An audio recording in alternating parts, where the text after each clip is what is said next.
This particular facility had just opened, and we opened with 20-year-old equipment. The Healthcare for the Homeless program began in 1988, and we started with an old van that had been sitting around the health department for a long time. They wanted to remedy the gap of foster youth who are about to age out of the system and help them find employment, because many of the foster youth go into homelessness. In that movie, there was a youth center called Miracles, and I always thought that was exceptional. I wish I had something like that to go to in my community when I was that age. Tender Mercy started in 1985, and it all came about because two women were released from the local mental hospital.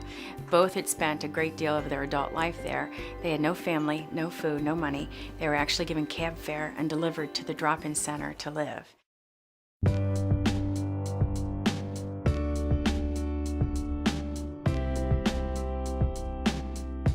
They ask great questions. They ask very pointed questions, questions that I haven't been asked on a state or federal grant before. They knew what they were doing. They came down to Tender Mercies, and they obviously had done their homework.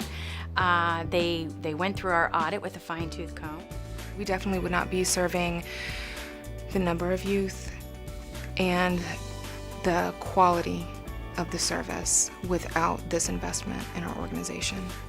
Without having the Impact 100 grant, we would have had to kind of scrounge around for various different resources to serve this untapped population. I got to come to work and not have to stress about whether or not my equipment would be functioning again the next day. The impact that Impact made on the residents of Tender Mercy so that their quality of life would be better was tremendous. For us to be as effective as we are, the med van's critical, and without Impact, we wouldn't have been able to do that. That was a monumental thing in my life, as far as to be able to express my idea to people and for them to support it. Even at the event, I cried, broke down in tears, so it was a really emotional time for me. It could be, for one nonprofit, a year of funding. It was a year and a half for us. I still come in this kitchen and get goosebumps because it is so beautiful, and the residents truly appreciate it. It's breathtaking to them. If it wasn't for Elements, I know I would have been down the wrong road. It was wonderful. I'm very grateful for it. Each day they came in, they would say to me, how are those wonderful women that kept this particular facility functioning? How are they? Tell them we all said thank you so much.